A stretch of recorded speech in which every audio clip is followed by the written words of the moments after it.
Hi everyone, I'm Liz from Fit Lizzy's, and today I wanted just to talk about a really interesting article that was out on CNBC today, titled "I'm a nutritionist from Japan, home to the world's longest living people. Here are 6 American foods I never eat."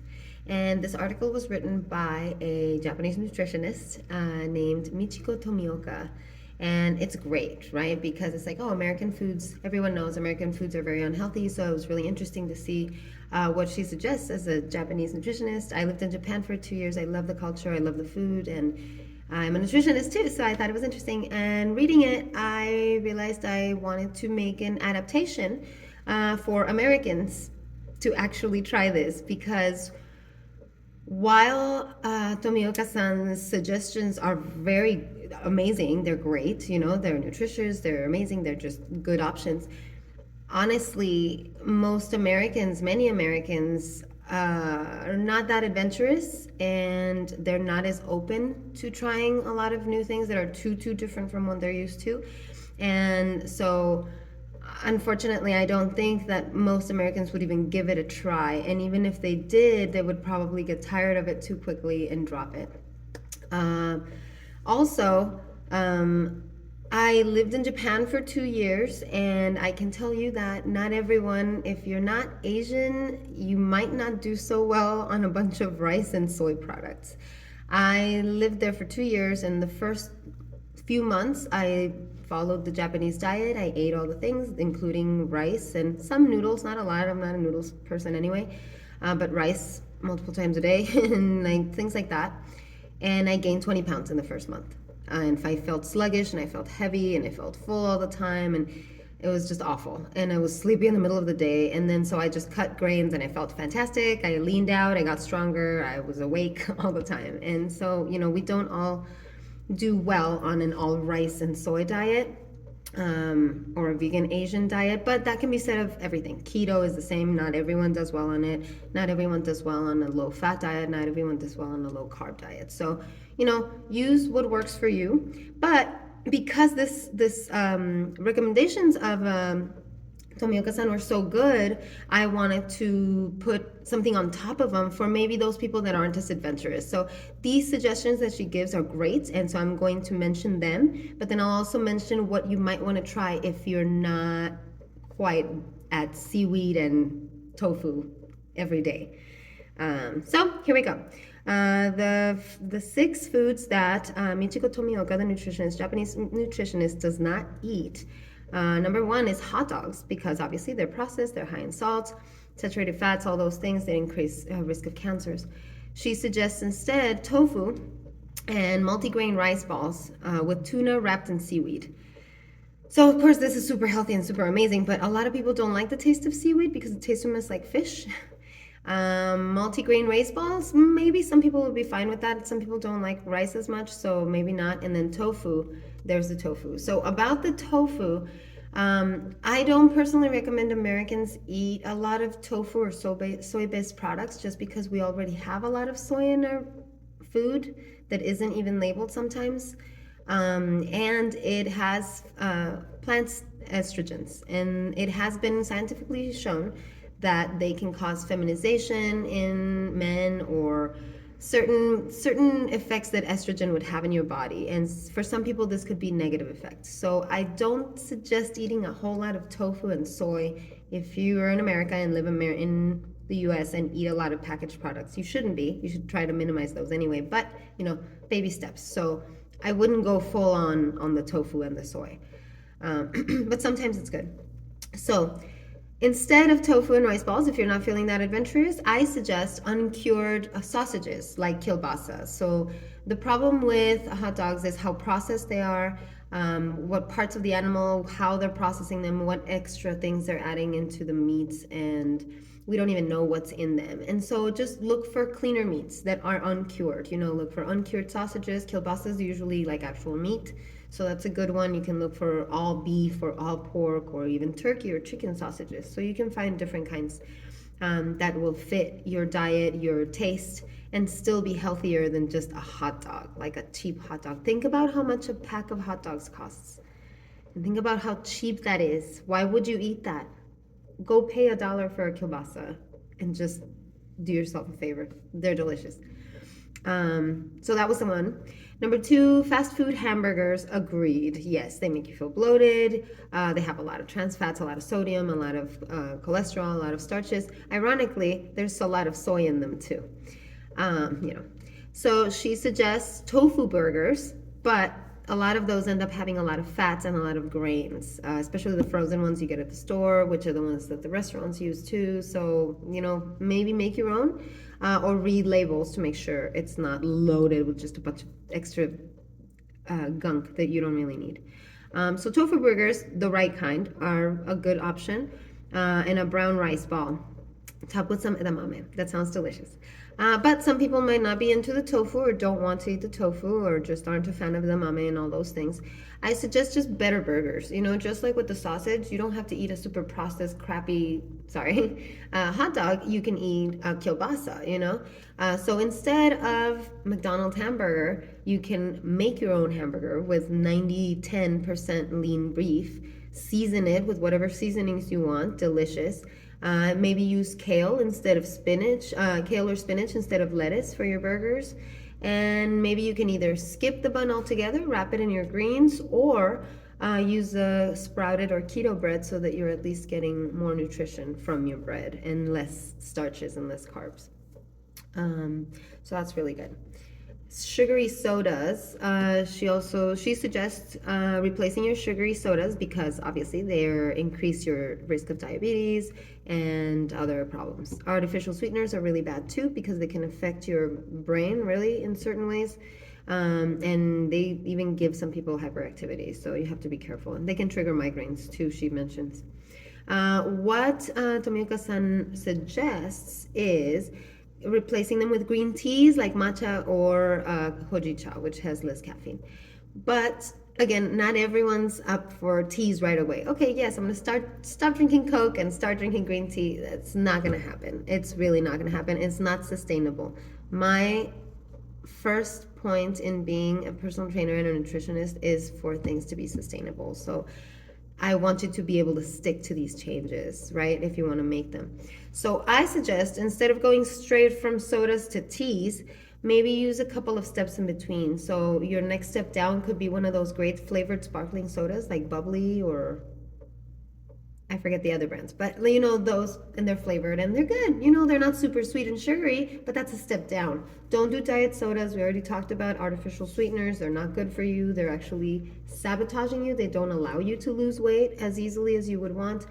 They affect everything. So don't drink diet sodas. Just do either the seltzers or no soda at all. So I would go with those sugar-free seltzers, flavored sparkling waters.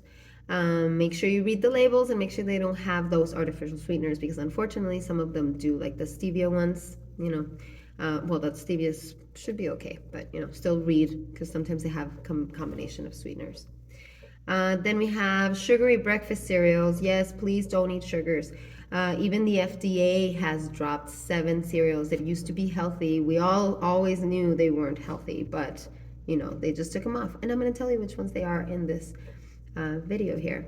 So the 7 cereals that you used to think were healthy but are not anymore are Raisin Bran, Honey Nut Cheerios because it's good for your heart. It's not. Actual oatmeal is good for your heart, not Honey Nut Cheerios.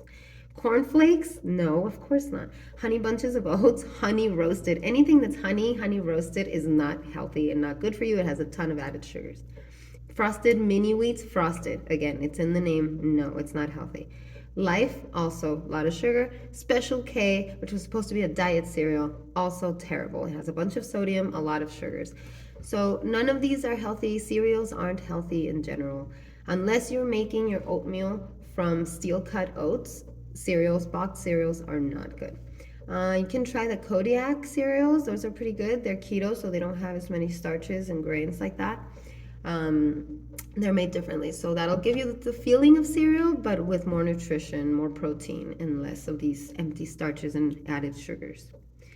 Next, another option you can do for cereal instead of cereal would be, if you are okay switching from that texture or the idea of cereal, would be Greek yogurt parfait. So that's something that I love because it makes me feel like I'm eating dessert for breakfast. And it's basically Greek yogurt, fruit, crushed nuts, no granola, no oats, just whatever nuts you like, and then a bit of honey on top, optionally, and it feels like you're eating dessert for breakfast every day. It's amazing, and you can change the fruit, whatever fruit you want. So I like that for breakfast, and it makes me feel decadent. Then number five, we have cream cheese. Cream cheese is terrible. It's nothing but fat. It has practically no protein. It's just bad for you. It's bad for your cholesterol, for everything. She suggests kinako, which is made from soy flour and sesame paste, and I actually love kinako. Kinako is one of my favorite Japanese flavors. And but I know that a lot of Americans would find it odd and chalky, and the flavor would be too pronounced to be used as cream cheese because it would affect the flavor of whatever else you're using it on. So I know most people wouldn't use it. What I've always recommended is Greek yogurt to replace creams and cream cheeses. Um, if you need it to be thicker than the consistency, just buy a thicker brand like Chobani or Oikos have a pretty thick consistency. If you need to make it even thicker, you can strain it in a cheesecloth or like like a thin towel or something, and you just drain it, let a lot of the fluid drain out, and it becomes really thick, and it becomes like cream cheese. So you can actually make your own cream cheese that way from Greek yogurt, and it'll have a ton of protein, less fat if you get the low fat one, and it would be just in general better than cream cheese. Still, if you want to try kinako though, it's really delicious. But yeah, if you're not, into that, you can try the Greek yogurt, and you can season it with anything you want. So what I like about the cream cheese as cream cheese is that you can flavor it sweet or salty or however you want. You can put honey and fruits in it. You can put cinnamon in it, or you can put chives and green onions and pepper and garlic and onion and red bell peppers. You can put whatever. You can make it into a dip. You can use it for whatever you want. And then number six, for six, she says candy. And she and I agree wholeheartedly on number six for sure, because she says you don't have to eliminate candies completely for your diet. Of course not. You would go crazy. Dark chocolate is always good. We all know it has a lot of antioxidants. It's really good for us. But you have to make sure it's dark chocolate, clean dark chocolate. Read the labels. A lot of dark chocolate, if you read it, it says chocolate liqueur or cocoa liqueur and cocoa butter and then sugar, sugar, sugar, sugar, sugar. So it's not even really dark chocolate. So you need to read the ones that have percentages in the front. Those are the ones you want. You want 70% or more for dark chocolate. And you want to make sure that when you read it, it says cacao on it, and then maybe cacao butter and maybe a little bit of sugar, right? You don't want it to have a whole lot. But if it's dark and it's a high percentage, it shouldn't have a lot anyway. So that's what you're looking for. Totally agree with her on this. Well, I agree with her on everything. I'm just giving options that Americans might be more friendly towards and maybe is more sustainable for Americans. And then the other things she suggests are chia seed pudding with honey and fruits. I usually put fruits in it. Totally agree. I do the same thing. She also suggests agave syrup. You can do that. Frozen bananas, any frozen fruit. I actually loved when I was in Japan, frozen grapes. They're so perfectly round and so juicy, and you just separate them all and you freeze them, and then you just pop these amazing frozen little bubbles of deliciousness. Oh. So you can still do it with American grapes. They're just not as delicious as Japanese grapes. But yeah, so frozen fruit is great. Freezing oranges is delicious, especially in the summer. Unsweetened dark chocolate, we talked about that. And so I have other options. Some dry fruits. You have to mix these with other lighter foods though, because sugar, they do have a lot of sugar since they're dried. So it's like a full fruit sugar in a tiny space. So just don't go crazy eating a lot of them. Dry fruits. So any of the berries like cranberries, cherries, strawberries, all of those are great. Apricots. Figs and dates are really sweet and they're amazing as a sweets replacement, but they do have a lot of calories. Like for example, a date has 60 calories per date. So you have to be really careful with them. Don't eat a whole lot, like grab 4 and then that's your sweet, Don't snack on them for a long time. And yeah, so those are the things, those are the replacement. Great suggestions if you want to try a Japanese-based diet like the one that Michiko Tomioka-san has suggested. Please try it out. Let me know how it goes. I love Japanese food. I love the Japanese diet. I just didn't do well on rice and soy. I told you what I feel, and I have, resources and stuff below. But you should check it out. So try out either the Japanese versions or the American adaptation suggestions that I gave too, and let me know how it goes with either or both. And stay tuned because I'll be reviewing more articles and interesting health and fitness things that I find online every now and then. Take care. See you soon. Bye.